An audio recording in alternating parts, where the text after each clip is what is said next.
بقدامي بزعبة ناي بلعمري نيرنا انتي كم زجبرة النبيزي እግዚአብሔር ክባርኮም እንዳደለየን እስራኤላውያን እንታይ ከም ዝገበረ ብናይ ባላቅ ነገር ተታሊሉ ነቲ ህዝብ እንታይ ገብሮ ደልዩ ክሮግሞ ደልዩ ጴጥሮስ ኣብ ምዕራፍ 2 ኣብ ተኻለይት መልእኽቱ ምዕራፍ 2 ክዛረብ ከሎ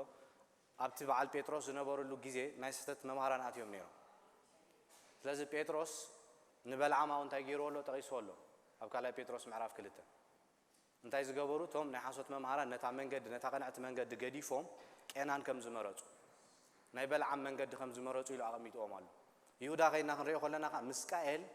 እንታይ ገይርዎ ኣሎ ኣታሒዝዎ ኣሎ ቃኤልን በልዓምን ደቂ ቆራሕን ኣታሒዝዎም ኣለዉ እዚኦም ኩላቶም እንታይ ዝገበሩ እዮም ነቲ ናይ እግዚአብሔር ሓሳብ ዝሰሓትዎ ሰባት እዮም ካብ ዝገርመኩም ሓደ ግዜ ስሒትና ከነስሕት ንኽእል ኢና ኣብ ቲሞቴዎስ ከምኡ ዝብለና ሃቀምሽ እንዳሰሓቱ የስሕቱ ንርእሶም ዝስሕቱ ንሰባት ካ እንታይ ገብሩ የስሕቱ ማለት እዩ ስለዚ ሰብኣይ ዝቆም ይገሩ ብሰንኪ ሰብኣይ ዝመኸራ ምኽሪ ብቐዳይ ተዘራሪብና ነርና 24000 ሞይቶም ሕማቕ ምኽሪ ሓደ ግዜ እንታይ ገብረና ክፉእ ሓሳብ ክመፀና ከሎ ከነእንጉዶ የብልናን ሓደ ሓው ከምኡ ይብል ነይሩ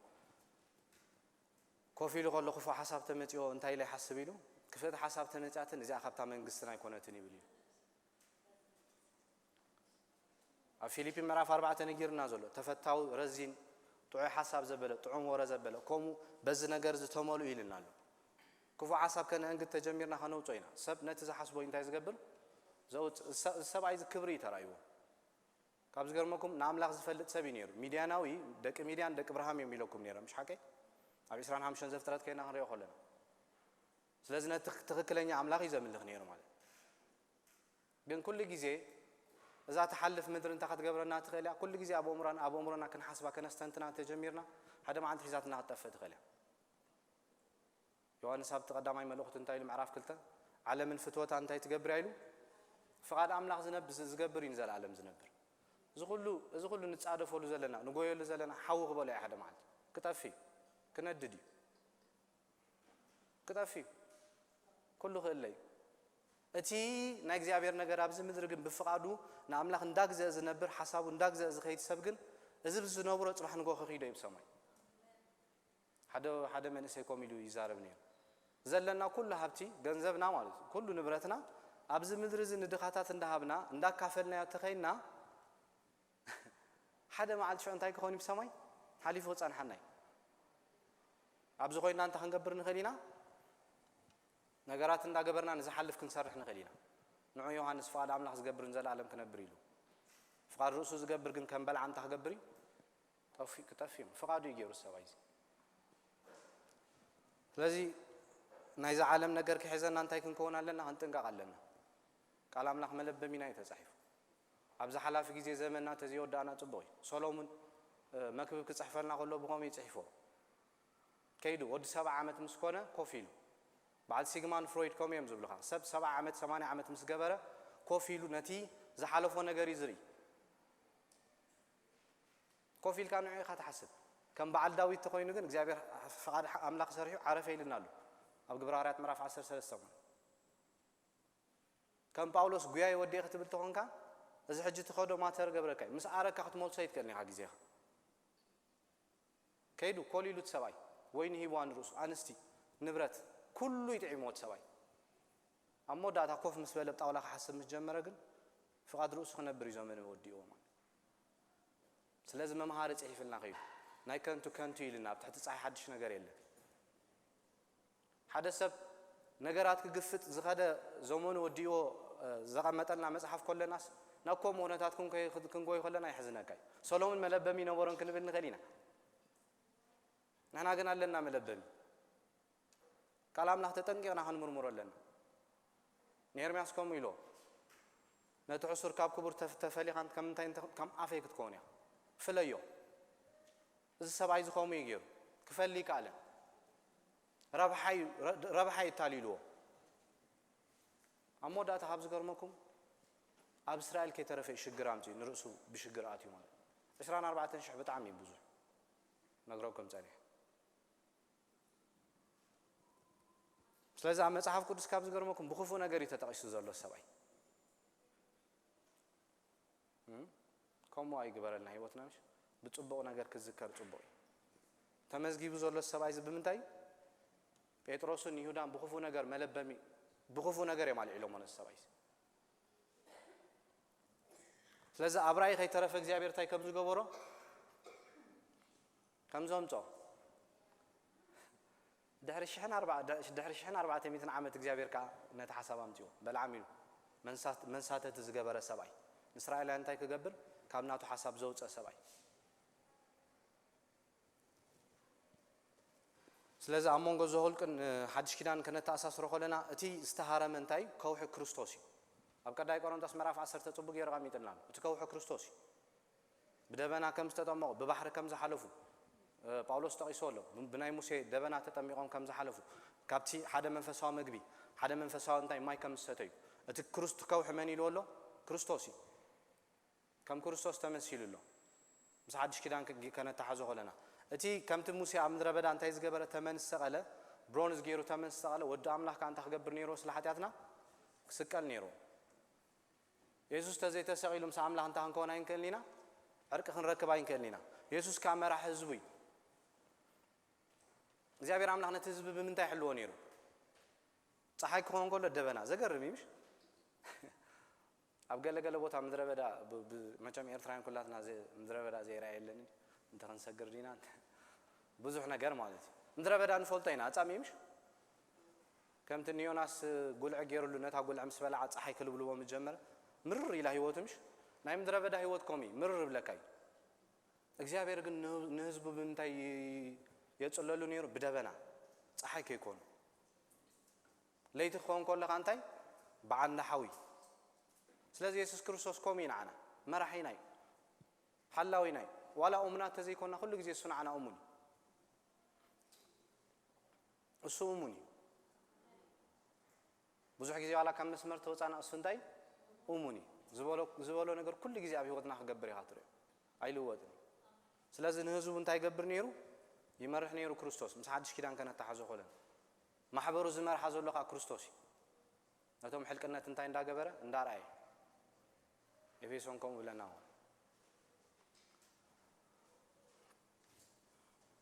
ስለዚህ ዘዳግም ማለት ካብ ነጊሮኩም ነይረ ካብ ዘሁልቁ ምዕራፍ 19 ክሳብ 20 ናይ 39 ዓመት ጋፕ ኣሎ እስራኤላውያን ኣብ ምድረ በዳ እንታይ ከም ዝገበሩ ከም ዝኸለሉ ዘይምእዛዝ ነገራትካ ከም ዘናውሕ እዩ ዝነግረና ቃል ኣምላኽ هراي انت لكم تتعزيزكم طعم تامدر انت ክትገብሩ እዮም ኣይቀየርኒ ኣምላኽ ብመንገድኻ እንዳኸድካ ናይ እግዚአብሔር ጣዕም ክትበላ ኣይትከኒኻ ኣይትርእኒኻ ወላ ሓደ ቃል ኣምላኽ ሳፖርት ዝገብረና ኮም የለ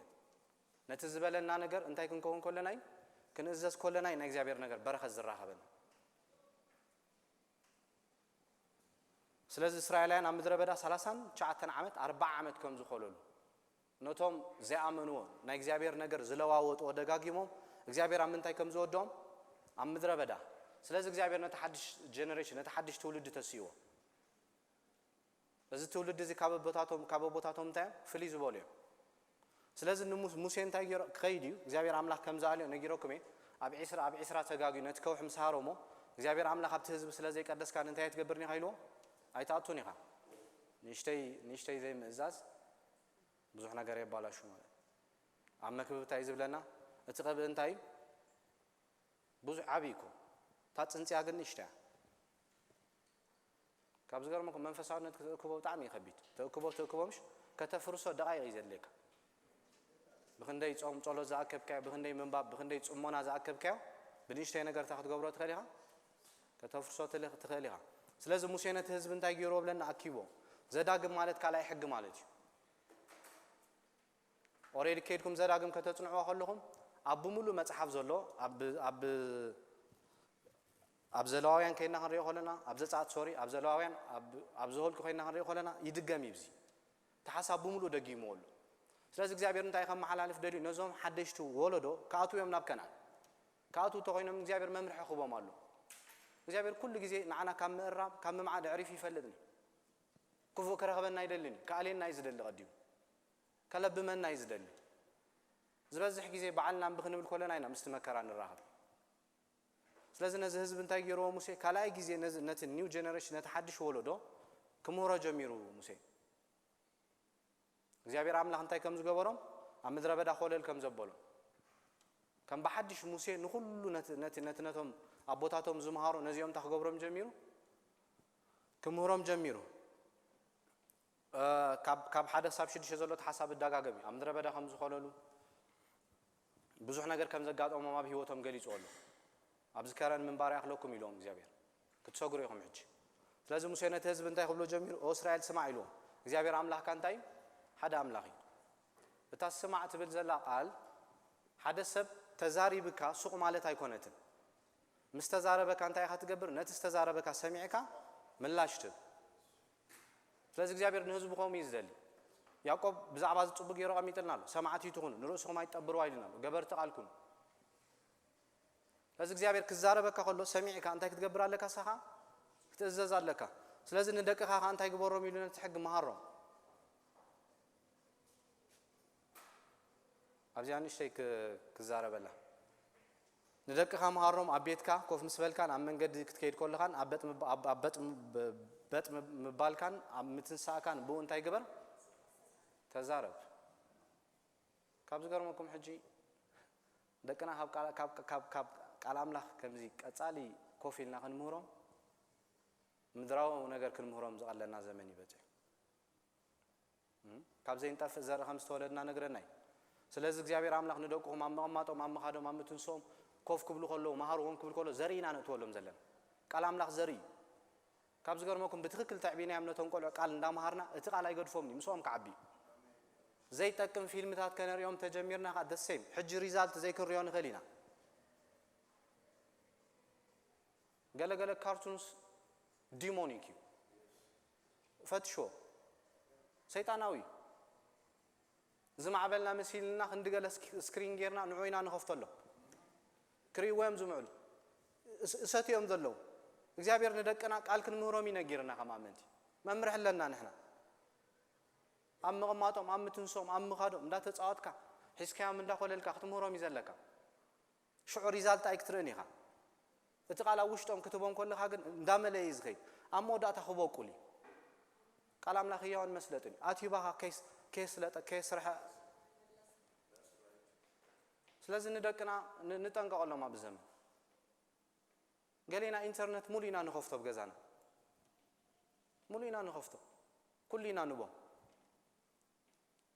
መቸም ተሓዋዊስና እንዲ ምዕባለ ኢኻ ዝመስለና ኣብዘይ ዕድሞምን ኣብዘይ ግዜኦምን ሞባይል ትገዝአሉ ብኢንተርኔት እንታይ ከም ዝመሓላለፍ ኣይትፈልጦን እዮም ቆልዑት ካብ 7 ዓመት እዮም ናብ ጸያፍ ፊልም ክቃልዑ ዝኽእሉ ሳይኮሎጂ ኣጽኒዖም እዮም ካብ 7 ክሳብ 8 ዓመት ክቃልዑ ይኽእሉ እዮም ቪክቲም ክኾኑ ይኽእሉ እዮም ስለዚ እግዚአብሔር አምላኽ ንደቅና እንታይ እዩ ዝደሊ ዘሎ ኣብ ኩሉ ቦታ ኣብ መቐማጥ ኣብ ምኻድ ቀጻሊ ቃል ኣምላኽ እንታይ ክንገብሮም ክንምህሮም ከይሰልቸወና ሽዑ ሪዛልት ዘይክርኢ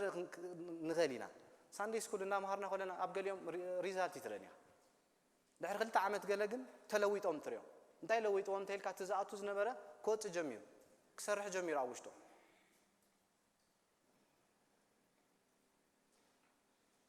እዚ ዝርእይዎ ካርቱናት ሕጂ ሜይቢ ሪዛልት ዘይክህቡና ይኽእሉ እዮም ምስ ዓበየ ግን ውፅኢቱ ክንርኢ ኢና ስለዚ እግዚአብሔር ንደቅና እንታይ ክንገብር እዩ ዝደልየና ዘሎ ክንምህር ከይሰልከየና ከይተሃከየና ከይደኸምና ሓደ ናይ ሰይጣን ኣገልጋሊ ኾም ኢሉ ቅድሚ ሕጂ ተዛሪበየ ነይረ ኣብ ቤተ ኣምላኽ 2 ሰዓት እዮም ንደቆም ዝምህርዎም ኢሉ እታ 2 ሰዓት ከዓ ዘይጠቅም ትምህርቲ እያ ኢሉ ከመይ ጌርና ንደቆም ከም ንወስደሎም ከነሪኦም ኢና ኢሉ ኣብዚ ናይ ዮናታን እዚ ቻነል ክትሪኦ ከለኻ ሲ ዳርጋ ዝበዝሑ ደቃምንቲ ኢና ንሪኦም ኣውሽ ኩሎም እንታይ እቲ ፀገም ፋውንዴሽን ሽግር ነይርዎ ማለት ብትክክል ንሓደ ቃል ኣምላኽ እንዳገበርካ ቆልዓ የዕቢኻያ ግን ቃል ኣምላኽ እንታይ ህያው መስለጥ እዩ ነቲ ሰብ ክሰርሖ እዩ ናይ ግድን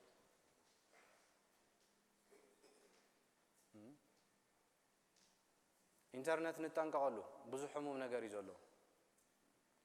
ለቨይ ናይ ሰይጣን ኣገልጋሊ ኾም ኢሉ ሰባት ድሕሪ ሕጂ ኣብ ገዝኦም ዝረኽስሉ ባይታ ከነዳልወሎም ኢና ኢሉ ኣይተወፀኒ ኣብ ገዛ ኻንካ ክትውድእ ትኽእል ኢኻ ኩሉ ኣክሰስ ኦፕን ግን ኩሉ ተፈቒድልና ኣሎ ምሽ ኩሉ ግን ይጠቕመና ድዩ ዝጠቕመካ ኢኻ ንዓኻ ንደቅኻን ዝጠቕመካ ኢኻ ትሕዝ ዝጠቕመካ ኢኻ ተልዕል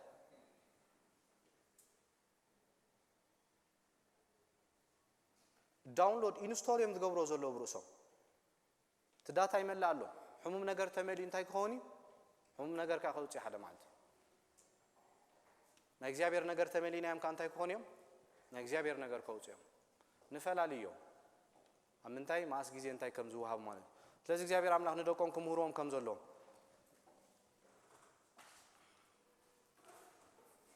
ስለዚ ኣብ ዘዳግም ከይድና ክንሪኦ ከለና 8:19 ክኸውን ድማ እግዚኣብሔር ኣምላኽካ እንተረሳዕካ ደድሕሪ ካልኦት ኣማልኽቲ እንተሰዓብካ እንተኣምለኽካዮምን እንተሰገድካሎምን ብርግፅ ከም ጠፉ ሎም ምስክር ኣለኹም ቃል እግዚኣብሔር ኣምላኽኩም ስለ ዘይሰማዕኩም ከምቶም እግዚኣብሔር ካብ ቅድመኹም ዘጥፎም ህዝብታት ከምኡ እንታይ ክትገብሩ ኢኹም ክጠፉ ኢኹም ነዞም ኒው ጀነሬሽን ካ ነግሮም ኣሎ ንኣምላኽ ዘይምስማዕ ኣቦታትኩም ኣብ ምድረ በዳ እንታይ ገይርዎም እዩ ኣጥፊዎም እዩ ስምዑ እዚ ሕጂ ዝነግረኩም ዘለኹ ሓዝዎ እሰርዎ ብፅላት ኣብ ኣእዳውኩም ሸለል ኣይትበልዎ ንኣምላኽ ሸለል ተይልኩም ሓደጋ እዩ ንኣምላኽ ዘይምእዛዝ ኣብ ሂወት ሓደጋ እዩ ዋጋ እዩ ዘኽፍለካ ሓደ ሰብኣይ ዝበልዖ ገረብ እዩ ከይዱ ዝበልዓ ነገር ነዚ ኩሉ ህዝቢ ዓለም ዋጋ ተኽፍሎ ዘላ ኣቦታትና ብሓጎታትና ዝገበርዎ ሸለልትነት እዩ ንሕና ንሰትዮ ዘለና ንኣምላኽ ዘይምእዛዝ ሓደጋ እዩ ኣብ ሂወት ክነግረኩም ካብ ናይ እግዚኣብሔር መስመር ምውፃእ ብጣዕሚ ሓደገኛ እዩ ስለዚ ጳውሎስ ንጢሞቴዎስ ከምኡ ኢሎ ኣብቲ ቀዳማይ 4 ክዛረብ ከሎ ናብ ምንባብ ናብ ምምዓድ ኣቕልብ ትውስኽ ከም ዘለኻ ኣብ ሰብ ይፈለጥ ስለዚ ነዚ እንታይ ግበር እስኻ ርእስኻ ወፊ ንናይ እግዚኣብሔር ቃል ሰሚዕካ ክትገብሮ ርእስኻ ክትሸይጥ ኣለካ ኣካብ ኤዛቤል ትድርኾ ነይራ ክፉ ነገር ክገብር ኣብ ቅድሚ እግዚኣብሔር ርእሱ ዝሸጠ ሰብ እዩ ነይሩ ሕጂ እዞም ንኣምላኽ ዘየምልኹ እኮ ውፍያት እዮም ከም ርእሶም ንኽሸጡ ማለት እዩ ንሕና ነቲ ህያው ኣምላኽ ኢና ንፈልጥ ምሽ ርእስና ንሽጠሉ ሰሚዕና ንግበር ንተኣዘዞ ዘይምእዛዝና ምንታይ የተወካዩ ስለዚ እግዚኣብሔር ኣቐዲሙ ይዛረብ ዝዛረበና ዝምዕደና ዘሎ ስለዝሓልየልና እዩ ቃሉ ዝሃበና ካልእ ነገር ከይንመርፅ እዩ ብመንገድታቱ ክንከይድ እዩ ብናይ እግዚኣብሔር መንገዲ ሂወትና ተዓርፍ ሰላም ትረክብ ተሃድእ ናይ እግዚኣብሔር ነገር ክትሕዝ ኮላ ጥራይ ናይ እግዚኣብሔር ነገር ሒዛ ኣየለን እየ ክትብል ኮላ ጥራይ ኦፍኮርስ ክብደት የለን ኣይኮንኩን ዝብል ዘሎ ብማያት ክትሓልፍ ትኽእል ኢኻ ግን እግዚኣብሔር ምሳኻ ተልዩ ከስጥመካ ክሕዘካ ይከኒ ማለት ብሓዊ ክትሓልፍ ትኽእል ኢኻ ኣይትርፈካን እዩ ግን ተሓዊ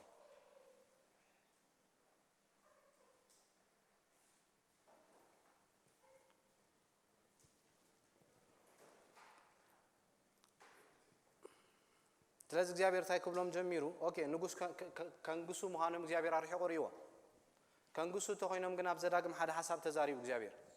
እቲ ንጉስ ክገብሮ ዘለዎ መንገድታት ኣቐሚጡ መጀመርያ እንታይ ክኾን ኣለዎ እስራኤላዊ ክኾን ኣለዎ እቲ ንጉስ ክነግስ ተኾይኑ ካልእ ጓና ክኾን የብሉ እቲ ንጉስ እንታይ ከብዝሕ የብሉን ወርቂ ከብዝሕ የብሉን ኣንስቲ ከብዝሕ የብሉን ኣፍራስ ከብዝሕ የብሉን ነቲ ሕጊ ኸ ክሕዞ ኣለዎ እግዚኣብሔር ኣምላኽ ነቲ ሕጊ ሕዝዎ ክብሎም ከሎ ምስቲ ሕጊ ክተሓሓዙ ከለዉ ጥራዮም ዝዕወቱ እግዚአብሔር አምላክ ከጽሉሎሎሚ ንኢያሱ ሙሴ ምስ ሞተ ሙሴ ባሪያ እንታይ ኮይኑ ሞይቱ ንስኻ ግን እንታይ ግበርነት ሕጊ ሕዞ ለይትን መዓልትን አስተንትኑ መንገድኻ ቀኒ ካውን የማን ጸጋም እንታይ ትግበር አይታለ ሽዑይ ዝቀንዓካ እግዚአብሔር ነገር ደርቢኻ ይቀንዓካ ከማን መንገድ እንታይ ኾውኒ ይነውሕ ነዘን ነገራት እዚን ሶሎሞን ዝበሃል ወዲ ዳዊት ገይርዎኒ እግዚአብሔር አይትግበሩ ክብለና ከሎ ዳሓር ክንገብር ኮለና ክኸሰና አይኮነን ቆም ዝገብር ክን ልብም እዩ አቀዲምና ነቲ ሕሱር ካብ ክቡር ክንፈሊ ነቲ ሱዝ ደልዮ ነገር ክንሕዚ ንህይወትና ክጥዕመና ለዚ ከይና ክንሪኦ ኮለና ሶሎሞን መጀመርያ ኩሉ ነገር ምስ ወደ ዝሰብኣይ ዘገርም ነታ ቤተ መቅደስ ክሰርሕ 7 ዓመት ይወሲዱሉ ቤቱ ክሰርሕ 14 ዓመት ይወሲዱሉ ክጅምር ኮሎ እንታይ ገይሩ ብዙሓት ደቂ ኣንስትዮ እዩ ሲዶናውያን ከይተረፍ አሞናውያን ሞዓባውያን አሞናውያን ማለት ተዋልድ ከተእቱ ኮለኻ ናብ ቤትካ ንሞሌክ ወድኻ ምሕላፍ ማለት እዩ ዝወለድካ ቆልዓ ክስዋ እዩ እዚ ኩሉ ነገር እንታ ክገብር ጀሚሩ ነዘን ሓሙሽተን ኣፍሪሶን ካብ ዝገርመኩም ሰሎሞን ካብ ላዕሊ ንታሕቲ ክወርድ ኢኻ ትሪኦ ካብ ምዕራፍ 12 ኸይድካ ሕማቅ ከወዶ ከለይና ንሪኦ ከም ኣቦ ዳዊት ኣይኮነን ወዲኡ እዚ ንጉስ እዚ ካልኣይ ነገሥት ምዕራፍ 18 ኸይድና ክንሪኦ ከለና ንጉስ ሕዝቅያስ ዝበሃል ንጉስ ነይሩ እሱ ግን እንታይ ዝብለና ንእግዚአብሔር ኣምላኽ ብሙሉእ ሓይሉ ብሙሉእ ጉልበቱ ብሙሉእ ነፍሱ ደልዮ ጠበቐ ሕጊ እግዚአብሔር እንታይ ከም ዝገበሮ ብሙሉእ ከም ዝተኣዘዞ ዝገብሮ ዝነበረ ኩሉ ይሰልጦ ነበረ ይብል ንጉስ ሕዝቅያስ ብዙሕ ነገር ይሰርሕ ብፍላይ ኣብ ዜና መዋዕል ከይና ክንሪኦ ከለና ዘገርም ነገር ይገይሩ ፋሲጋ ከይተረፈ ፋሲጋ ምስ ገበረት ሰብኣይትና ብሙሉእ ናብታ ሰሜናዊት መንግስቲ ሰባት ጠሪዑ ምፀውዐ ሰባት ክፍውስ ጀሚሩ እግዚአብሔር እዚ ንጉስ እዚ ክእዘዝ ምስ ጀመረ ስለዚ ሰሎሞን እንታይ ገይሩ ንኹለን ይፍሪሶ ብሰንኪ ዘይምእዛዙ እታ መንግስቲ ኣብ ክልተ ከም ዝተመቐለት እዩ ኣምላኽ ዝነግረና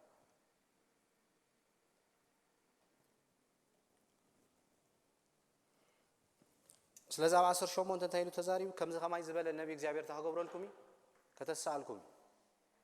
ንዑ ዘይትሰምዕ እንታ ክገብራ እግዚአብሔር ክቡንቁሳ እዩ ኣብ ዮሐንስ ምዕራፍ 1 ከይድና ክንሪኦ ከለና ዮሐንስ መጥመቕ እንዳጠመቐ ከሎ ሓቲቶሞ ቶም ፈሪሳውያን ጸሓፍቲ መን ኢኻ ንስኻ ኢሎም እቲ ነቢ ዲኻ ኤልያስ ዲኻ ምሽ ሓቲቶሞ ከም ኢሎም ተዛሪቦም እሱ ግን እንታይ ኢሉ ኣነ እቲ ነቢ ዲኻ ኢሎም ተዛሪቦሞ ነይሮም ኣነ ግን ኣብ ጎደና እንታይ ዝገብር ዝፀርግ መንገዲ ኢሉ ኣዋጅ ዝእውጅ ኢሉ እቲ ነቢ ኢልዎ ዘሎ ኣውዚ እግዚአብሔር ኣምላኽ ከም ሙሴ ዝበለ ነቢ እንታይ ከም ዝገብረሎም ከም ዘተንሳሉ ንዑ ዘይትሰምዕ ሓደጋ እዩ ክትቡንቆስ ጴጥሮስ ኣብ ምዕራፍ 3 ግብረ ሐዋርያት ከይና ክንሪኦ ከለና ንዓይ ጠቂስዋ እግዚአብሔር ኣምላኽ እንታይ ኢሉሎ ከም ሙሴ ዝበለ ነቢ እንታይ ክገብረልኩም ከተንሳኣልኩም ስለዚ ንዑ ስምዑ በዓል ሳሙኤል ነቢያት ብሙሉኦም ብዛዕባ መን እዮም ተዛሪቦም ብዛዕባ እቲ መሲሕ ስለዚ ነቲ ንኣብርሃም ዝኣተወ ተስፋ ብክርስቶስ ክትረኽቦ እንታይ ንዓኹም ናባኹም እግዚአብሔር መጀመርያ ልኢኾሎ ኢሎም ኣብ ግብረ ሐዋርያት ምዕራፍ 3 እስጢፋኖስ ኣብ ምዕራፍ 7 ከይና ክንሪኦ ከለና ንእስራኤላውያን ኩሉ ታሪክ ክነግሮም ከሎ ነቶም ፈሪሳውያን ብዛዕባ እዚ ነቢ እዚ እንታይ ገይሩሎ ተንኪፉሎ ነቢ እንታይ ክገብረልኩም ከተንሳኣልኩም ንዑ ትሰምዕ ነፍሲ እንታይ ክትኮን እያ ብሂወት ክትነብር እያ ንዑ ዘይትሰምዕ ግን እግዚአብሔር ክቡንቁሳ እዩ ካልእ እዩ ዘዳግም ዝምህረና ምእዛዝ እዩ ዮሐንስ ምዕራፍ 10 እንታይ ዝብለና ኣባጊዕ እንታይ ገብራ ኣለዋ ድምፂ ይሰምዓ ኣለዋ እዚ ተሪእኹሞ እዚ እንስሳታት ከምኡ ኮነ ምሽ ሓቀ ብፍላይ ዘና ኣባጊዕ ኣብ ነታ ምዕራፍ እንዳረኣኽዋ ከለኹ ነተን እንስሳ ይርአየ ነይረ ሓደ ግዜ ኣብዚ ናይ ኤውሮጳ ሃገራት እዩ ሰባት ነተን ኣባጊዕ ዘይዋናታተን መፂኦም ክፅውዕወን ከሎስ ደይሰምዓ እቲ ዋነን መፂስ ሓንቲ ኢኮ በቃ እንዳጎያ መፃ ስለዚ እግዚአብሔር ካብ መስዋዕቲ ካብ ነገራት መሃብ ካብ ንብረት መሃብ ንኣምላኽ ካባና ዝደልዮ ምእዛዝ እዩ ክትእዘዝ ከለኻ ጥራይ እግዚአብሔር ዝሕጎስ ባህ ዝብሎ ስለዚ ነዚ ጀነሬሽን እግዚአብሔር እንታይ ብሎ ብሙሴ ገይሩ ክትእዘዙ ኣለኩም ኣብ ቦታትኩም ስለዘይ ምእዛዞም ኣብ ምድረ በዳ ጥፊዎም ብናይ ማንም ነፍሲ እግዚአብሔር ምጥፋእ ደስ ኣይብሎን ሕዝቅኤል ኮም እዩ ዝብለና ናይ ማንም ሞት ኣይደልን እቲ ሞት ባዕልና ኢና ንመርፆ ግደፉ እንዳበለና ውሽጥና እንዳተነገርና እንከይድ ከለና እንታይ ክንከውን ንኽእል ኢና ምስማዕ ክነኣቢ ከለና ናብ ሞት ክንከይድ ንኽእል ኢና ዋላ ናብ ሞት ተዘይከናኻ ናብ ክሳራ ክንከይድ ንኽእል ኢና ኣማን ኾንካ ናይ ክሳራ ዘመን ክትነብር ትኽእል ኢኻ ሳን ዘይምእዛዝካ ምስ በረኸትካ ቀልጢፍካ ክትራኸብ ዝግባእካ ከተናውሖ ትኽእል ኢኻ ካብ መስዋዕቲ እንታይ ይበልፅ ምእዛዝ ይበልፅ ስለዚ እቲ ኣብ ዕንጨይቲ ዝስቀል ዘበለ እንታይ ኢልዎ ኣሎ ሰብ ናብ ሞት ዘብፅሕ ኣበሳ እንተገበረ እሞ ኣሕሊፍካ ንሞት እንተተዋሃበ ኣብ ዕንጨይቲ ድማ እንተሰቐልካዮ ነቲ ሬስኡ ሽዑ መዓልቲ ዳ ቀበሮ እምበር ኣብ ዕንጨይቲ እንታይ ይግበር እሕደር እቲ ዝተሰቐለ ብእግዚአብሔር ዝተረግመ እሞ ነታ እግዚአብሔር ኣምላኽ ንርስቲ ዝህበካ ምድሪ እንታይ ትግበራ ኣይተርክሳ ገላትያ ምዕራፍ 3 ኸም እዩ ዝብለና ንሰብ ገላትያ ክዛረቦም ከሎ መጀመርያ ብምንታይ እዮም ጀሚሮሞ ብምስማዕ ብግብሪ ይኮነን ምሽ ሓቀ አንቶም ዓያሹ ክብሎም ጀሚሩ ስለዚ ኣወይ ነቲ ሓሳብ ጳውሎስ ኮት ገይሩ ናይ ኢየሱስ ክርስቶስ ናይ መንፈስ ብእምነት ክንረኽቦ ነቲ ንኣብርሃም ዝሃቦ ተስፋኻ ብክርስቶስ ክንረኽቦ ኢሉ ኣሎ ስለዚ ኣብ መስቀል ዝስቀል ዘበለ እንታይ ይኹን ኢልዎ ኣሎ ርጉም ይኹን ኣብ ዕንጨይቲ ዝስቀል ሰብ እንታይ እዩ ርጉም እዩ ስለዚ ኢየሱስ ክርስቶስ ካብ መርገም ሕጊ ንዓና እንታይ ገይርና ተሻይጥና رومي معرف شمون تخم يزبلنا نحنا خنقطقطو خنقرفو زقبعنا كابز غرمكم بمسكلينا حليفنا اي تغزفنا እሱ ክርቃዕ ከሎ እሱ ይወሲዶ ሁሉ ናበሳና አንታይ ጌሮይ አብዝባኑ ብስምብራቱ ይናሐወይና ተሰቂሉ ከሎ ንሕና አንታይ ኮይና በት መስቀል حليفና ከይተተንከፍና እሱ ብክንዳና ወሲዶ ስለዚህ መርገም ኮይኑ ብክንዳና ካላይ ቆሮንቶስ ምዕራፍ 5 ከነገረና ከሎ እሱ እግዚአብሔር አምላክ ንዓለም ከዓርቃ ከሎ አመን ከም ዝነበረ አብ ክርስቶስ ከም ዝነበረ በደልና ሓደገልና ናአምላክ አብ መስቀል ቅጥቅጦ ከሎ ንሕና አንታይ ንግበር ነርና محرت يقبرلنا نير يقدفنا نير እግዚአብሔር ናይዝ ሓለፈን ናይ ሕጅን ናይ ዝመጽን ኃጢአቱ ኣብ ክርስቶስ ጽዒኑ እቲ እለ ላማ ሰበቅታኒ ከቢድ ኩሉ ነገር ተፋላለየ ምስ አምላክ ነታ ንሽተይ ቅጽበት እንታይ ክንከውን ንሕና ጽድቅ ክንረክብ ንሱ ኣብ ክንዳና መርገም ክኸውን ነዚኹም በዋጋ ተዓዲኩም ዝብለና ቀዳይ ቆሮንቶስ ምዕራፍ 6 ሸኾም ዝብለና በዋጋ ዝተዓደገ ሰብ ፍቃድ ርእሱ ክነብር ይሕዝን ينوت فضل يوم فقاد رأسنا نمتين نبر سلازين بمتاي كم استجزانا سلازين فلدين كلا يقولون تسمع في حمش شغل نقرأ نقوله حدا خندق الله توم موت توم زلوا ونتز موت الله متام كنوري تعلم أسي purpose goal نسي خون زلوا أنت زي برهيل كأجن رأس خايخات نبر فقاد كان داسة خايخات نبر ماله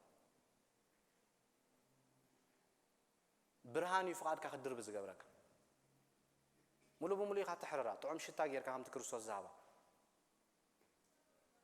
سب كثر يقول لك أنا يجزارو سخن بركولكو واحد برهاني حترة تفلو تيكو نايك زيابير من النت سلزي بره اللي تسب تايز قبر بناتو من قد زمالالس بفقادو زخيت نايك زيابير برهان زتان كفو سبقن عقم يقولون ناتو فقاد كقبر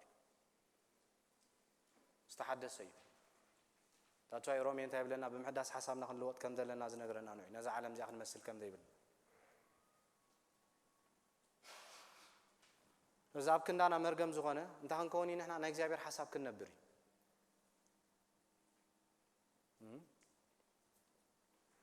ناي ديريك نجيروكم نيري بزحات مليون سامنتين اكو زلنا حاجه وتم حساب املاح ترديوم اب حساب املاح زلو ولد كن وحدات قالوا ناتو نغير يزغبر زلو ناتو نغير يسرح زلو حسابي يزفصم زلو تزغرم نغير كامنبر فرد خوف كنبلينا نعهم نعنا نقومنا الى باولوس كخفت يشعت تفايل مال نماني خات نبرني نماني خالص خات جزنير بايذو اكزابير زي اللي اذا مسلمش بزمن بعد عمود حوسي قومي اذا مسلمير اكزابير زي اللي مسلمش سب دليت يقبر دليت يسرح زي اللي اذا مسل تمعلتنا تكن برتعتي مصحنا حجب زمدر تزي تتصابصمنا اب منبر فرد انت هون كونينا كاب شلمات كاين تعرف شلمات አሉ نزبز نخفلو واغا بقنعنا بنصحنا نسرحو كل ነገር እንታይ ሽልማት ክንዋሃበልና ማለት ስለዚህ ጳውሎስ ደግመልና እሱ ሰብ ቆሮንቶስ ታገብሩ ጀሚሮ ከብዲ ንብልዒ ስጋ ንዝሙት ይኸብሉ ጀሚሮ ሓደ በዋጋ ዝተዓደገ ሰብ ግን ኮም ይኮነን ኢሎም ጳውሎስ በዋጋ ዝተገዘ ሰብ ስጉን አምላኺ መንፈሱን አምላኺ ኩሉን ትኑን አምላኺ ናምላኺ ይዘብ ጸጋ አምላኽ እንታይ ይኮነን استوهبنا حسابنا قريفنا نا እግዚአብሔር حساب كنبر ጸጋና ወይ ዝወስተካ ከይዱ ካውልድ ናባርነት ይዝወስተካ ናባሪያ ይዝወስተካ ولد نيركا عند عبها مسكركا لما انت يتغير نباريا باريا مالت الدوليوس دبل قالي تتقيم لزولو فقاد الله اتفقادو ግን እንታይ አምጪን ሓደ አካል ይዝብ ብፍታው ይኻ ስለዚህ ካለ አካላ ውሽጥ ያቱነት ሰብሞ እትሰብ ዝደለየ ይዝገብሮሾ ብናይ ሮማያን ባሪያ ክንሪ ይኮለና ድሌቶም እዮም ዝገብሮ ተደለዮም ንርክሰት ተጥቀሙሉ ተደለዮም ቆትሎ ተደለዮም ቆጥቅጦ ድሌቶም حلف حلفوا ما بقلقله جماعتهم انت يقبرون يرم يبتكون يرم نخي قوي ولا توانا الشمع حسكات كوفي لك حدرت يلوس كوفي لك حدر خيل تقالوا سي تبارع اللي تتقيب للظل تبارع قدم من بالنا نعم لا حسب قدم من بالنا تنقال حد زين نزاره بلني ترى قالت هيكونات ሙሉ በሙሉ ንኣምላኽ ዝነብር ሰብ እዩ ተንቃል ክትቀመለን ዘሎ ኣብ መጽሓፍ ቅዱስ ናይ ኣምላኽ ሰባት ተባሂሎም ዘሎ ነገሮም እንታይ ዝገበርዮም ዝሸጡ ዝሃቡ እግዚአብሔር ዝገዝኦም ሰባት እዮም ኮም ኢሎም ዘሎ ስለዚህ ኣብ ክንዳና መርገም ዝኾነ እንታይ ክንገብር ኢና ንኣምላኽ ክንነብር ወንጌላት ብዛዕባ ክርስቶስ ይምህራና ግብረ ሐዋርያት ከዓ ከመይ ገይሩ ኣብ ኩሉ ዓለም ወንጌል ከም ዝተበተነ መልእኽታት ግን ከመይ ከም ንነብርን ኤክስፕሌን ዝገብራና ከመይ ጉዕዘና ከም ንጎየን ዝነግራና ከመይ ጌርና ብምሕዳስ ሓሳብና ተለዊጥና ምስ ናይ እግዚአብሔር ሓሳብ ንተሓዝየን ዝነግራና ኩሎም እዮም ከም ጽሒፎም በዓል ጴጥሮስ ትብጓይላ ብርክሰት ዝነበርኩሞ ዘመን የበቃ ተሪፍ ዘሎ ዘመንኩም ንፋድ ኣምላኽ ንበሩ እዮም ኢሎም በዓል ኣብ ቆሎሴ ኸይና ክንሪኦ ከለና እቲ ሻራቅን ባእሲ ርክሰት ዝሙት እንታይ ግበሮ ኢልና ኣሎ ቅተልዎ ህይወትኩም ምስ ክርስቶስ ኣብ ሰማይ ተሰዊራ ኣላ ናይ ምድሪ ዘይኮነ ናይ ላዕሊ ሕሰቡ ተተሓዲስካ ግን ቀሊሉ ናይ ላዕሊ ክትሓስብ ተዘይ ተሓዲስካ ግን ምድራዊ ኢኻ ኣብ ፊሊፒ ኸም ይጋዲሞ ንሕና ሃገርና ኣብ ሰማያት ያይሉ ካባኻ እንታይ ንጽበለና ገሊኦም ሓሳቦም ናይ ምድሪ ኣምላኾም ከብዶም ኩሉ ዝገብርዎ ምድራዊ ጳውሎስ ግን እንታይ ኢሉ ንሕና ናይ ሰማይና ንሓስብ ኢሉ ካብኡ መድሓኒ ንጽበለና ክንጽበዮ ኢና ክመጸና ናይ ሓደ መዓልቲ ጸጋ ናብዚ ይወስተና ዘሎ ጸጋ ናብ ባርነት እዩ ዝወስተካ ካብ ውልድነት ናብ ባርነት እዩ ዝወስተካ ገላትያ ውልድ ምዃን ናይ ነገረና ናይ ምዕራፍ 4 ሮሜ ምዕራፍ 8 ኣባ ኣቦ ኢሉ ጽውዕ መንፈስ እግዚአብሔር ኣብ ውሽጥና ቀሚጡሎ هراي ولد كونكا بدحرنا من تاي هتسجر زلك أنا بارنتي باري هتكون زلك نمن تاي بواقع سلسة جزاك واقع استخفل لك ننات كان أجر كتنا برايكون زي محدث حساب جن بتعمي حدا جنيه عبز قرن وزقول له معك أبي يعقوب 4 تيلوزل زي شارع قلنا باس زي محدث سلسة على أطبق يرجع يتقوله تاني سيطان مدراي تيلون تاني سماي قل لهم تلوه محاريتي عنده بلغ ميدان زي محدث نرأس خاب شجرات وكا نخلي سبق خاب شجرات كدايت ميتوس كومي زبلنا مش حكي نتعاملوا هم جابر ربح عند جابر ويلوش عم تفقر جنزب سرقو قال يوم ساعات أمنتهم قريفهم كم استمات عطور كم زت أوفيس أسخاقنا تاني عم لحسب هدا ميلون نعم منتاي ناب أمنت فقر هدا ناب تعجستي ناب ذقويه ناوينا كنقوي تتوينا زستخفل لنا أملاها ونجر كنحزي ما تعرف كل زمرنا كانت تمرت ولا حنت يقول علمن تحيزوا زلوا نعلم سيطان قديفك نجزابير من قدي حسك كتمالا لس يزنقرنا على جزابير بغدا ينجركم نيربتي صوت تقام لا أنت يجيروا له تقليش له مدحنا أمشي بدحروها على ما تمني تنداخ حنا بقدسنا أنت هنقبر كنبري زمهرنا كنرحق كاب علم قال ولا حنت يقول نجيركم يبغى داي تشمنا أنا بعلو قدوسي قدوس مالت ملاي مال مفلاي مال قال ولا حن ترجم يقول أملاك كم سبعي زوزو سبعتيز أم أنتي نبرك زابير قدّا يكونه أنتي تقبر الله خايق زا قدوسه من قد تاتو تخير الله خارج زا قدوسه زابير أما زعف قدوس استحقوا سلم سبعة تعزيز وموزو خدير يوم معرف حدا خينا هنري خلنا كاب كفو زرع قصب نعم لاخ زفره زنبر السبعي أب سماي كي تعرف تواراري دوملو ناس سبعي أب سبعة أب زمدركوا سبعة ولا يفلتون أب سماي قلت فلتيها دكاس كي واهم يقاتي موم حديث نتم منفذ اللوسي كوجاي وجميرو أبت منفذ عالم قلهاتنا سلازم تعملهم نك قرمي زبلكات كيد كهاتري ولا 10 ساعات نكرستوس نفضلنا نباولوس كان تاين قبرانينا أي صحتونينا مغنياتو باولوس تايز قبر زنبر السبي نعم لاحظ زنبر السبي ورقة بتسولن كزارب كل معرف كل تقاميلو أكد ما أملاخن أبكر ما هم كمين بقدسنا خمس تمالا لسنا نسخاتكم من أملاخن انتايهم مسكرنا يوم ولا سخاتكم مسكريكم يلوم السبعي تعبوا عزو خيركم كتريوا كلهم محبرات ولا حنت انتاي رقبالون ينير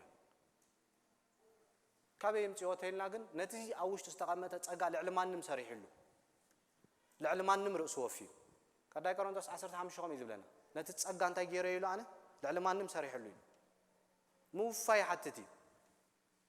حدا أماني باولوس دقاقي مزقول كم وتهدرن كم أتلتيك تقاردا ما يجير مسيل والله رؤوس زقت سبي حدث زغل نعم لا رؤوس زوفي سبي كل وقت زغل نتتصقى بتخكل عبز مدر تتاكيم له خي زغل انتاي رؤوس زهاب سب طراي ازراهم يجرب زبلنا بشوعة 10 تمش نقال أملاح كتصنع كنبر انت حقبر كمهر لب الدالو كل نجار الدالي مان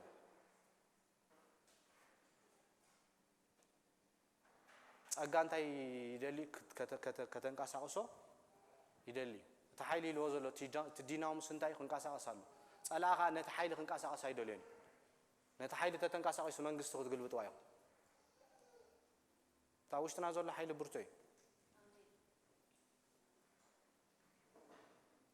مستقالو متنتاي خغبرنا زيدلي እሱ ተንቃሳቀሱ ጽልዋ ከነምጻ አይደለናኒ ምድሪ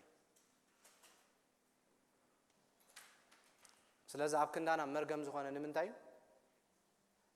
ንሕና ንዑ ክንነብር ሲኦል ክናቱ ዝግባና ንሓጢያትና እንታይ ገይሩ ወይ ሱብ ዝባኑ ተሸኪሙ ወይ ሞይትልናይ ነቲ ዝሞተና ካንበር ተሪፍና ዘሎ ዘመን ቀዳይ ጴጥሮስ ምዕራፍ 4 ኾሚዝ እሱ ንሓጢያት እንታይ ልወይ ጎይታ ኒዮ ይልወይ ስለዚህ ተሪፉኩም ዘሎ ዘመን ንፍቃድ አምላክ እንበር ንርእስኩም እንታይ ትግበሩ አይትንበሩ ቀዳይ ጴጥሮስ ምዕራፍ 4 ተለረዩ ትብጓይላ ብርክሰት ብዕብዳን ዝነበርና ዘመን እንታይ ይግበር ይበቃ ይከል ሞይት ናምሱ ተንሲናይና ስለዚህ እግዚአብሔር አምላክ አብዘዳግም 28 ከይና ሆነ ይሆለና ሓደ ሐሳብ ተዛሪቦ መርገምን በረከት እንታይ ገይሩሎማው አቀሚጥሎ አብዘዳግም ዘሎ ዘገርም ነገር ናምላክ ዘይመዛስ አው አቀሚጦሎ ክሊር حسامي يغرغر خازخي مكرا يغرغر خازخي امسافنت معرف 10 تخينا هنري خلنا توم حزب مزاز مسابيو يد እግዚአብሔር ንሕሰም በቃ ታይዱስ አብ እስራኤል አንተ ዘርጋህ ንሕሰም ለዚ ዘዳግም ታይዝ ነገርና በረከትን መርገምን ተታዚዝ ካን ታይት ከም ተረክብ በረከት ከም ተረክብ ተዘይታ አዚዝ ካን መርገም ዘይ መዛዝ ኮሚሎ ማለት ተዘይታ አዚዝኩም አዴታት ደቀን ከም ዝበል አይሉ በሊዓኔ ተገይሩ በዘመን ኤልሳ አጋዲሚዝ ክልተንስ እንታይ ገይረን ብለና ደቀን ከም ዝበልዓ ናይታ ሓንቲ ወድ ድምጽን እንታይ ከም ዝገበሮ ከም ዝበልዖ ዳሓር ንጽባሒት ወድኻ ብክም በልዑ ኢላታት ሓንቲ ተባይሰ ናብቲ ንጉስ ከይደ እግዚአብሔር አቀዲሙ ነጊር ነዛ ተተክኽ ተጠፋ ዓለም ፈልጣ እግዚአብሔር ነዛ በዝእከይ ተታሒዛ ዘላ ጥንግንግ ኢላ ዘላ ስለዚህ ንዓ እንታይ እንገብር አይደለናን እግዚአብሔር ምስአኽን ማላለስ በአኽን ከይድ አይደለናን አቀዲሙ ነግረና አቀዲሙ እንታይ ለሆም ነይሩ በረከትን መርገምን አቀሚጥሎም ነይሩ ነቲ ቃል ሲዒቦም ነይሮም ተስኮኑ እቲ ነገር መጋጠሞም ዲያ ቢወቱ ካብ ዝገርመኩም በዘመን ዳዊት እስራኤላውያን ዘገርም ነገር 40 ዓመት ክገዝ ኾሎ ሓንቲ ማዓልት ናብ ጣዖት ከይዶም አይፈልጡን ዮሴያስ ካደጊሞ ወድ 8 ዓመት ኮሎ ንእግዚአብሔር አምላክ ክደሊ ጀሚሩ ወድ 16 ዓመት ንብዘላ ሀገር አምላክ ንክደሊ ክድርካ ጀሚሩ ብንሽቶ ኾለት መንእሰይ ማለት መግናይምጪ ኦኬ ወድ 8 ዓመት ኮሎ ነጊሱ 16 ዓመት ንአምላክ ክደሊ ጀሚሩ ወድ 22 ዓመት ንብዘላ እስራኤል እንታይ ክገብር ጀሚሩ ንአምላክ ክትእዘዝ ከም ዘለዋ መሪሕዋ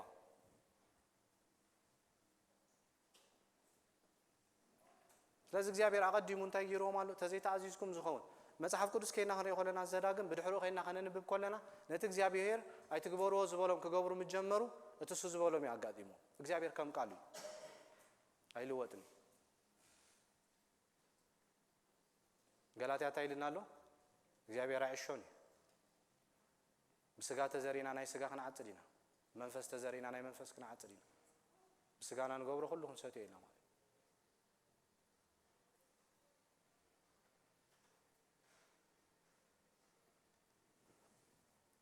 ስለዚህ ነዚ ሁሉ ምስተዛረቦም እቲ ህዝቢ ናብታ ከነአን ምድሪ ምስኣተወ ንአምላክ ከም ዝገድፍ ሙሴ ክርኢ ጀሚሩ ኣነ ከለኹ ከማን እንታይ ገይርኩም ንእግዚአብሔር ዝኸሓድኩሞ ከም ትኽሕድዎ ኢሉ ክዛረቦም ጀሚሩ እግዚአብሔር ክዛረብ ኢሉ እንታይ ክገብር ጀሚሩ ሙሴ ክዛረብ ጀሚሩ ነቲ ሁሉ ምስ ነገሮም ኣብ 34 ከይና ክንሪኦ ከለና ሙሴ ከም ዝሞተ ይነግረና ኣብ መጽሓፍ ቅዱስ ክልተ ሰባት እዮም ሬሶም ዘይተረኸበ ምሽ የነግሪና ያለን ነርና 365 ዓመት ነቢሩ ምስ እግዚአብሔር ከም ዝተማላለሰ ኣብ ዘፍጥረት 5 ነይሩ ከም ዝተወሰደ ኤልያስ ካንታ ይብለና ኣብ ነገስት ምዕራፍ 2 ኸይና ክንሪኦ ከለና ካልኣይ ነገስት ምዕራፍ 2 ከም ዝተወሰደ I don't know ኣብ ራእይ ዮሐንስ ይዛረቡ ብሎም ወይ ሙሴ ገለ ግን ሙሴ ከም ዝሞተ እዩ ዝነግረና ምሽ ቶም ክልተ ሰባት ከም ዝመጹ ቶም ናይ ምስክር ማለት ራእይ ዮሐንስ ምዕራፍ 13 ኸይና ክንሪኦ ከለና ሙሴ እንታይ ከም ዝገበረ ሙሴ ባሪያ እግዚአብሔር ከም ተቃል እግዚአብሔር ኣብ ምድሪ ሞዓብ ኣው እንታይ ገበረ ሞተ ኣብ ምድሪ ሞዓብ ኣብ መንጽር ቤት ቢዖር ኣብ ዘሎ እንታይ ገበሮ ለስቀበሮ ክሳዕ ሎሚ መዓልትኻ ንመቃብሩ ዝፈልጦ ሰብ የለን ካብ ዝገርመኩም እስራኤላውያን ነቲ እሱ ዝሰርሖ ኣብ ዘጻት ኖን ኣብ ዘሁልቅ ዒስራ እቲ ብሮንዝ ተመን ምሽሪና ያለና እስራኤላውያን ሒዞም ኣትዮም እዮም ነዊሕ ዓመት ሰጊዶምሉ ካልኣይ ነገስት ምዕራፍ 18 ኸይና ክንሪኦ ከለና ንጉስ ሕዝቅያስ እዩ ነቲ ነገር ጥሒንዎ ንክንደይ ዘመን ኣምሊኾም ሙሴ ዝሰርሖ ተመን ከምልኹ ካብ ዘምለኹሲ ንሙሴ ተዝረኽቦ ሬሶ እንታይ ምገበሩ ገምትዎም ነቲ እሱ ዝሰርሖ ተመን እንድሕር ንኸባቢ 800 ዓመት ተምሊኾሞሲ ንሙሴ ከተዝረኽቦ ብዙሕ ነገር ምገበሩ ምሽ ስለዚ ንጉስ ሕዝቅያስ እንታይ ገይሩ ጣሓሒኑ ከም ዝደርበዮ ንሕሽታ ኢሉ ከም ዝሰመየ ነገረና ቃል ኣምላኽ ማለት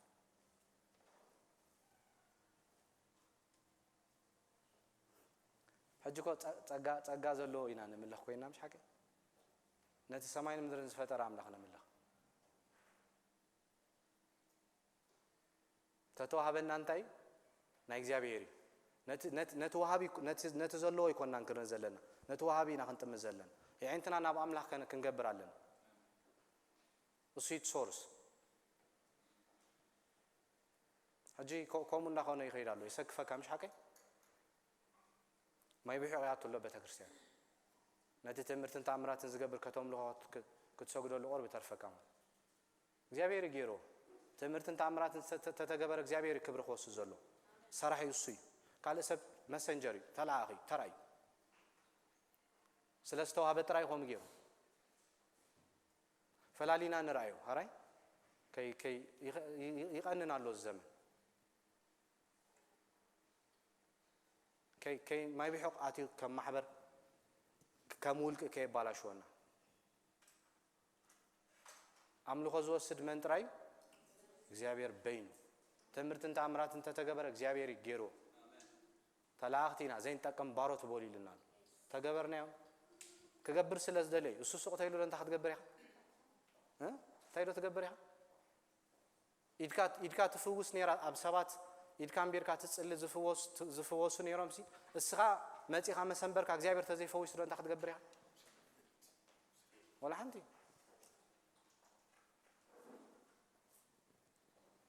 ስለዚ ቶም ህዝቢ እንታዮም ናይ ሙሴ ሬሳ መስለን እግዚአብሔር ኣይተጻሕፈን ኣብ መጽሓፍ ቅዱስ ግን ፈልጥ እግዚአብሔር ምሽ ኣብ ዮሐንስ ምዕራፍ 2 ነታ ኣብ ልቢ ሰብ ይፈልጦ ነይሩ ብለና ምሽ ሓቂ ኢየሱስ ሜቢ ትሬሳ ተዝረኽቦ ነይሮም ብዙሕ ነገር ምተባላሽዎ ነይሩ የለን ኣይተጻሕፈን ግን ከምኡ ክትብል ትኽእል ኢኻ ማለት ነቲ ዝቐጥቀጦ ነገር እንድሕር ክንዶ ዓመታት ተምሊኾሞ ንሙሴ ከንታኽቦ ዕንትና ካብ ሰብ ንእል ሃራይ ካብቲ ጀማሪ እምነትና እንደምዳም ኢና እንትማልኾም ንጽልን እዮም ፎከስ ክንገብር ዘለና ኣብ ክርስቶስ እዩ ኣብ ሰባት ኣይኮነን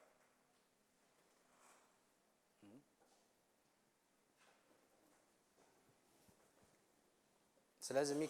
ኣብ ይሁዳ ኸይና ክንሪኦ ከለና ሚካኤል ብናይ ስጋ ሙሴ ምስ መን ከም ዝተዘራረበ ምስ ሰይጣን ከም ዝተዘራረበ እንታይ ከም ዝበሎ እግዚአብሔር ይግናሓካ ከም ዝበሎ ይሁዳ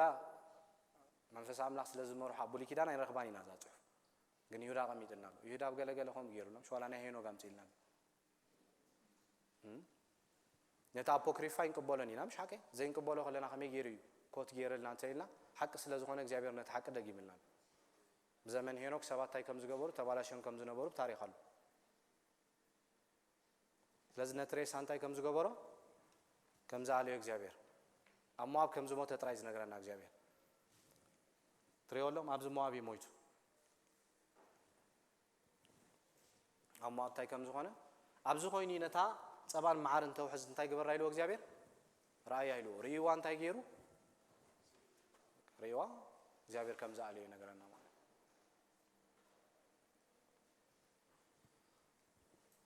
ስለዚህ እግዚአብሔር ንመን ከተከምዘተንሶ ንያስ ወድነ ነው ወይ ድማ ሙሴ ሄዱ ስለዘንበረው ለመንፈስ ጥበብ መሎ ደቅ እስራኤል ከምት እግዚአብሔር ንሙሴ ዘአዘዞ ገይሮም ታይገበሩ ታዘዞ እግዚአብሔር አምላክ መንፈሱ ክበና ከመይ ጽቦ መሲልኩም አይትጋገን ያ ግብረ ሐዋርያት ምዕራፍ 2 ሆሚ ዛረቦም ኮሎ እንታይ የሚሎም መንፈስ ቅዱስ ናባኹም ከወረዲ እንታይ ክትገብሩ ኢኹም ኃይል ክትቀበሉ ኢኹም ኣብ ሰማርያ ኣብ ይሁዳ ኣብ ኩሉ ቦታ መሳኸር ክትኮኑ እዮም ናይ እግዚአብሔር እዮ ከምታ ሓደ ግዜ ዝተዛራረብናሉ ብናትካ ክእለት ዝስራሕ አይኮን ከቢድ ሓደ ስጋ ሰብ ምስ መናፍስ ተገጥም ተኮይኑ እንታይ ከልየሎ ብርሃን ከልየሎ እግዚአብሔር ክረዶሎ ለዛ ግብረ ሐዋርያት ከና ክንሪዮ ኮለና ብሙሉ ስደት ቀትለት ምዕናው ጥፋት ከጋጥሞም ኮሎ ብዙሕ ነገር ይጋጥሞ እንታይ ግን ንኽዕወቱ ገይሮም ተይልና ናይ እግዚአብሔር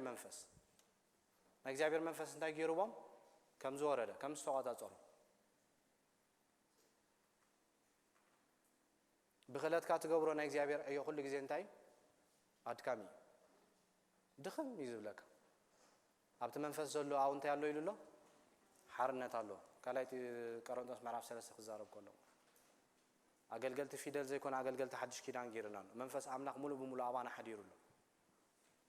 ስለዚህ ናይ እግዚአብሔር ነገር ብናይ እግዚአብሔር ኃይሊ ክንከዶ ኮለና ጥራይቶ አይነባላሹኒና አይንደክምኒና ክርስትና አንተ አይኮነናኒ ሃይማኖት አይኮነናኒ ኃይሊ ክንምላ ኮለና አንታይ ክርስትና እንዳስተማርና ይና ንኸይድ ለዚህ ንመን መልይዎ ብለና መንፈስ አምላክ ንኢያሱ እንታ ክገብር ክዋጋ ክመርሕ ንህዝቡ እንታ ክገብር ናብታ ጸባን ማዕረን ተውሕስ ሒዝዎም ካቱ ዝተዓርዳ ከተማታት ጽበዮም አሎ ነገስታት ብዙሓት 31 ነገስታት እዮም ኣብ ቅድሞም ዘሎ ለዚህ እግዚአብሔር ኃይል ተዘይብካ ጥበብ ተዘይብካ ነቶም ኣብ ቅድመኻ ዓሪዶም ዘሎ ከተማ እንታ ክትገብሮ ማይት ከልኒኻ ከተፍርሶ ማይት ከልኒኻ ስለዚህ አሞንጎ ዘዳግም ሓድሽ ኪዳን ዘሎ ምትእሳር ከምቲ ሙሴ ዝበሎ አምላክ ዘተንሶ ነቢ እግዚአብሔር አምላክ እንታይ ኢልዎም ነይሩ እስራኤላውያን ነቢ ከተንሳልኩም ነቲ ነቢ ተዘይትሰምዕ እንታይ ገብራ ኢሉ እግዚአብሔር ከቡንኩሳይ ኣብ ግብረ ሐዋርያት ምዕራፍ 3 ግብረ ሐዋርያት ምዕራፍ 7 እንታይ ገይሮሎ እቲ ነቢ ትመጪ ንሱ ንህዝቡ ካብ ሓጢያቶም እንታይ ዝገብር ዘድሕን ማርያም ክጠንስ ኮላት ትመላኽ ኮም ኢሉ ኣብ ማቴዎስ 1 ንሱ ንህዝቡ እንታይ ክገብር ካብ ሓጢያቶም ከድሕኖ አማኑኤል ይኻሹም ኣብ ማእከል እንታይ ክገብር ኣብ ማእከል ህዝቡኻ ከሓድር ማለት እዩ እዚ ምስ ሓድሽ ኪዳን ከነተሓዙ ኮለና እቲ ሙሴ ዝበሎ ነቢ ከም ክመጽእ ምዃኑ እግዚአብሔር ከም ዝልእኹ ድሕሪ 1000 ዓመት ኢሉ ይኹ ሻሊ ድሕሪ 1400 ዓመት እግዚአብሔር እንታይ ገይሩ ብሙሴ ገይሩ ተዛሪቡ ንክርስቶስ እንታይ ከም ዝገበሮ ከም ዘዳልዎ ኣብ ዮሐንስ 5 ተዛራሪብና ነይና ተንጽሑፋት ከይና ገላቢዝና ክንምርምረን ኮለና ብዛዕባ መን እንዛረባ ብዛዕባ ክርስቶስ ኩሎም ናይ ስሕተት ኣብ ዓለም ዘለዉ ንመንም ዝነጽጉ ንክርስቶስ ሰንተሪሱ ማእከላይ ቅድስናና ጥበብና ምድሓና ፍልጠትና ዝኾነ እሱ ኣብ መንጎ ሰብን ኣምላኽን ኮይኑ ክዓርቕ ዝኽእል ማእከላይ እሱ ኣብ ትሕቲ ፀሓይ ክንድሕነሉ ንኽእል ካልእ ስም ወላ ሓደ ይተዋበን ምድሓን ብክርስቶስ ጥራይ በይኒ መንገዲ እሱ ቦታ ዘዳልወና ናብ ሰማይ ከይዱ እሱ ለዚ እግዚአብሔር ነዚ ነቢ እዚ ዘዳልዎ ዘሎ አምላክ መስገን ኣብ ዝመጽእ ካብ ኢያሱ ክንሪአና كان مسجنينا نكوير